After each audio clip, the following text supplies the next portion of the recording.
Impact Wrestling Slammiversary 2021 predictions for you here on SCW. Thank you for choosing the channel and choosing the video. Please subscribe right now. Leave any comments in the comment section. Please like and share the video as well. Gonna give the match card, my predictions for the show, and of course, who will be turning up. The world is about to change in Impact Wrestling once again. Which superstars will be showing up on the show? I'm going to give my full predictions that towards the end of the video, but I may give some creative ideas as we go through the video of where I think some of them may or should turn up if they're going to come in. But we'll go into the matches then one by one. I'm going to start off then with W. Morrissey against Eddie Edwards. Now, of course, W. Morrissey seems to be going through the Impact roster. He's been so dominant since coming in and taking on arguably what you could say is one of Mr. Impact Wrestling if you want. Eddie Edwards is definitely one of the top baby faces for the company. Always seems to stand up for the company as well. But I think it's going to be a continued pattern here. I can't see anything different than a W. Morrissey victory. He's been so dominant since coming in, even defeating the likes of Rich Swann on the path here so far. I think W. Morrissey is a future Impact World Champion, and I think that this would be just another notch on his belt. So I'm going to go for W. Morrissey to pick up the victory. Next, we're going to talk about the Impact Tag Team Championship. It's going to be defended in a fatal four-way. We've got the champions Violent by Design. Of course, we've got their very own BBD rules, so we have to wait and see which two members of the team will be defending those championships. They're going to be taking on Rich Swann and Willie Mack. We've got Teacher B and Fallah Bahh, and of course we've got Carl Anderson and we've got Doc Gallows, the Good Brothers as well. So basically what's coming along here, Rich Swann and Willie Mack have claimed themselves being number one contenders before Rich Swann got injured, which seems like a lifetime ago now. Teacher B and Fallah Bahh meant to be the current number one contenders, and the Good Brothers are former champions, and let's be fair, you can't leave them off the card. So yeah, we've got three very worthy teams here in the position here, four very good teams in general here looking at it. If I had to pick for Violent by Design, I would expect on an occasion like this that you would get Joe Doring and Rhino being the representatives. Of course, Eric Young seems to be still injured at this point, the master puppeteer if you want, and of course we've got Dina that will probably be there as well. That could be someone that could defend the championships, but he did the last time Impact had another show, but of course that was the time that Joe Doring had a match somewhere else in the card, so I expect we'll go with Doring and Rhino as the pairing.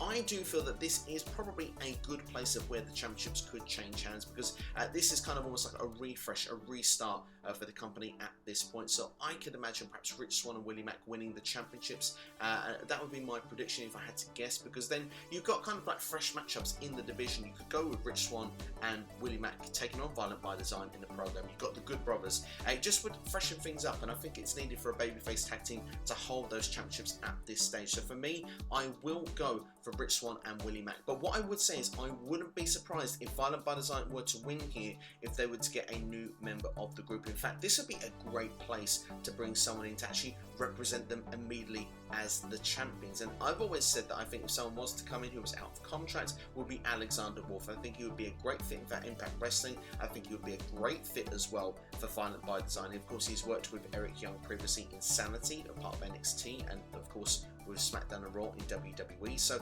I would be quite in favour of seeing that, and I really hope that that does come to fruition. But I would turn around and say that, give a prediction, I will go for Rich Swann and Willie Mack. Next, let's talk about the Knockouts Tag Team Championships. We've got Fire and Flavor taking on Rosemary and Havoc. Of course, it's almost that undead realm, isn't it? All coming together once again here. And yeah, I like the fact we've got Rosemary and Havoc as a team. Of course, they've been bitter rivals previously, but Impact needs some tag teams, don't they? Let's be fair. There's not so many going around right now. So this is a good match that's put together. And again, I wouldn't be surprised if the championships were to change hands here. I kind of want Fire and Flavor to retain, but a part of me is feeling that we could get new champions in Rosemary and Havoc, and my reasoning for it is that I think Peyton Royce and Billie Kay will be debuting after this match and confronting whoever it is. And I do feel that the Iconics and Fire and Flavor, just to see him as a face-off and on the mic, will be so much fun. But I do kind of feel as well that with Fire and Flavor being heels, I think that Peyton Royce and Billie Kay, if they were to come in, I would imagine them to be heels as well. So for that reason, we need a babyface tag team holding these championships at this particular time, and we can also hold off that Fire and Flavor Iconics feud. We don't need it straight away, do we? So yeah, I would say that Rosemary and Havoc will win the championships for that reason. But yeah, it's a very exciting match here. I think there definitely could be a lot of talking points coming out of it. Next, we're going to talk about Moose against Chris Sabre. Now, of course, Moose did put Sabre on the shelf. Sabre did make his return, of course, to attack Moose, and that sort of set up the match here for Slammiversary. I must admit, I'm a little bit underwhelmed by this match. It's not quite doing it for me. Now, two great workers, don't get me wrong. I think Sabre is fantastic in the ring as well, but Moose, for me, he's just come off challenging for the Impact World Championship against Kenny Omega, and I just feel like I would have liked to have seen a more high-profile match here for this show, and especially as Moose was cost this by the Young Bucks. I would have been great to have got the Bucks on this show and Moose maybe find a partner, and you know, we could have had something that could have been quite interesting and funny. But obviously this is an Impact rivalry that's been kind of brewing for a little while now, so this kind of does need to take place on the show. For me though, Moose has to go over. I can't see any other result. Sabre, like I say, is a fantastic worker, but what does anyone gain here if Sabre picks up the victory? So for me, I can only look no further than Moose picking up the W. Next, let's talk Ultimate X, shall we? I'm so pleased that this match has been announced for Nashville because I love Ultimate X, especially with the 6 participants that we've got involved in this match for the X Division Championship. Of course, we've got the champion Josh Alexander, arguably one of my favourite wrestlers right now. We've got Trey Miguel, Ace Austin, Chris Bay, Rohit Raju and Petey Williams here, all involved in the match. And what I like about this, we've kind of seen like a union here with Ace Austin and Rohit Raju. We've got their heavy backup Madman Fulton, and of course Shearer as well, backing them up, attacking all these other competitors. We've had Chris Bay, who's kind of been that in-betweener. He was a heel.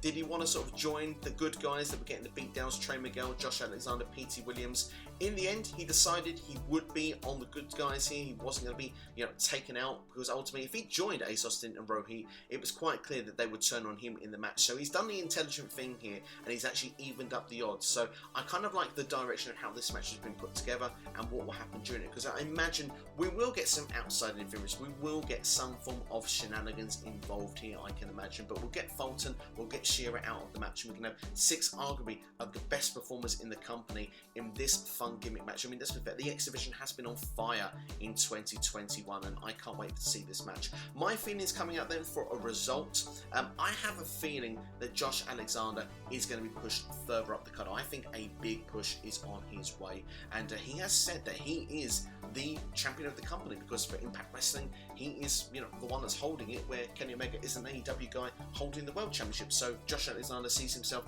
as the top guy in the meantime. I wonder if we're building for something future later down the line. But what I will say is that I think Josh Alexander will move out of the X Division in towards the heavyweight division, and I can see somebody else winning the X Division Championship. And I have got a sneaky suspicion that Chris Bay will be the one to do so, because Chris Bay, unbelievable talent, and I would argue and say that he's not been booked well enough recently, in my personal opinion, from what I've watched of Impact. So I would like to see him pick up the W and win the gold. So for me, Chris Bay to become your new X Division champion, and Josh Alexander after this to go and get pushed towards that main event scene. But as a closing comment, just to finish things off, I mean, you couldn't argue anyone that could win this match, really. I think that it would be awesome to see. I mean, Trey Miguel is another one I want to quickly just talk about really before I move on, because he's come back to the company. The Rascals all left and all looked like they were seemingly heading towards WWE. Trey Miguel coming back. I'd like to see the faith put in him with a championship run at some point. It certainly would solidify him coming back and showing he's got that passion, that desire. That's been that storyline going on for months.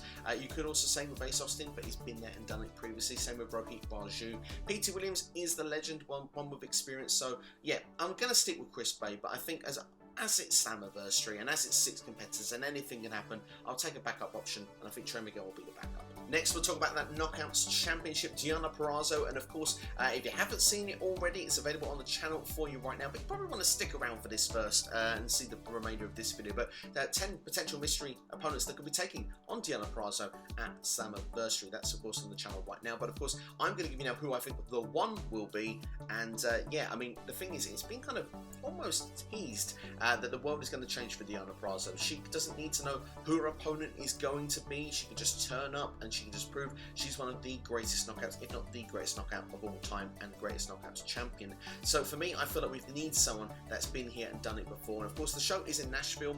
I want to see Mickie James come in. I want to see Deonna Purrazzo versus Mickie James, almost like a passing of the torch for Deonna Purrazzo on that show. And of course, that establishes a good working relationship as well with NWA and Impact Wrestling, because of course NWA has got that all-women's pay-per-view coming up in August. How great would it be for Mickie James to come in, have a great performance here, and then we see some of the knockouts on that pay-per-view? Because let's be fair, It's massive for women's wrestling. It's going to be great to see another all-women's pay-per-view. I can imagine anyone that is not involved with NWA, or not, especially not involved with WWE either, that would be potentially eligible if they were allowed by their companies to go and compete on this show, would want to do so. So for me, this would work really, really well in establishing that working relationship, and like I say, it writes itself. I mean, here in Hardcore Country, I'd be singing along. Mickie James, a multi-time former Knockouts champion, we've seen it teased that she could be there as well. So yeah, I would love to see that. That for me would be the one. But what I would say is, whoever comes in, I think it depends who it will be. If it was someone like Mickie James, I could see Deonna Purrazzo retaining, just purely because of the fact, like I said, it would be that passing of the torch. If it was someone like Chelsea Green, now I know she's appeared in Ring of Honor, but apparently, according to Fightful Select, she's not signed a contract with them, so she could appear at other places. So if it was someone like that, you could turn around and say, I could see potentially that championship changing hands, because that freshens things up. One I could see in Impact, if it was to happen, would be Su Yung, just because of the fact we've seen Susan for the longest time. If the world is going to change, well, we're talking about Undead Realms and stuff, Su Yung turning up. So there's multiple options of what could happen. I think it depends who it's going to be, but I think more than not, I have faith that Deonna will retain the Knockouts Championship, depending on who it's against. Because, I mean, we've got that champion versus champion match coming up, haven't we, at Triple Mania anytime now, against Fabi Apache. So for me, with that coming on, Deonna Purrazzo needs to keep the championship at this point. So yeah, as a closing thing, Deonna Purrazzo retains the Knockout Championship.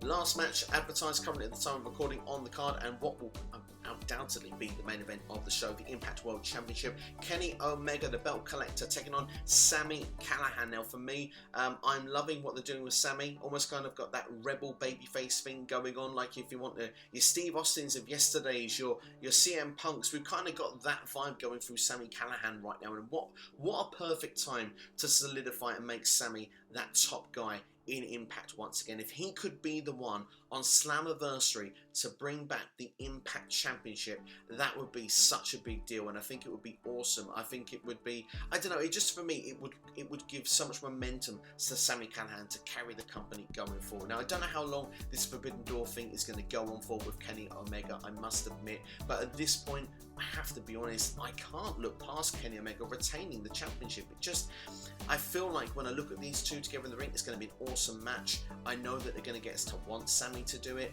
but I just have this feeling that Kenny is going to escape. I mean, the Good Brothers are under the same roof as well. Don Callis will be there also. Would there be someone else to come in that could help Kenny Omega here? And will we get someone at the close of the show stare down Kenny Omega, signing for Impact Wrestling and showing that, you know, they're going to go one-on-one with Kenny at a show going forward? I mean, I think of someone like a Daniel Bryan, if that could happen. I mean, I don't think it will happen. My goodness, what a, you know, noteworthy moment that would be, and everybody talking. But I'm sure there are going to be faces that are going to come in during this show that we're going to be talking about, and there's going to be a wow factor coming out. The world changes in Impact Wrestling here, so I suppose it's a good transition to move over of who I think will debut at Slammiversary. So non-compete clauses aside, I have to look at the ones that I think will have done their 90 days at this particular point. If we're looking for perhaps former WWE, I can personally see coming to Impact Wrestling. Let's go through them one by one. I think Mickie James will come in. I think it'll be a short-term thing, as I said there, but I really can see that one happening. I do think we'll get the Iconics of Peyton Morrison and Billy Kay. I do think they will come in. As well as that, I would like to see Wesley Blake come in, because, you know, I feel that even though we've got Steve Macklin that's kind of doing his own thing right now, they do have worked together before, and I think Wesley Blake, it'd be quite fun to see him reinvent himself in Impact. I mentioned Alexander Wolf earlier in this video. I think that one probably could be nailed on. I'd like to see him as part of Violent by Design. Kalisto, I think, would be a fun one as well to happen for the X Division, just because if Josh Alexander was to move on towards the main event, you've got another superstar that can fill that spot. So yeah, I think those would be the ones that I would say I would predict to happen. Be interesting if any others would happen on the show. But yeah, I'm excited to see what will go down.